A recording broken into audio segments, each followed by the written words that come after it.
Swat Janzeb college के सैकड़ों तलबा ने मुतालबात के हक में एहतजाजी मुजाहिरा करते हुए सैयदू शरीफ से लेकर निशात चौक तक रैली निकाली।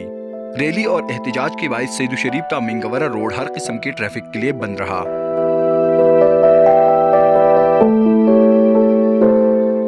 तलबा का मुतालबा था कि इम्तिहानात के बजाय क्लासेस का आगाज किया जाए। हुकूमत की नाअहली की वजह से तलबा का कीमती वक्त ज़ाया हो रहा है।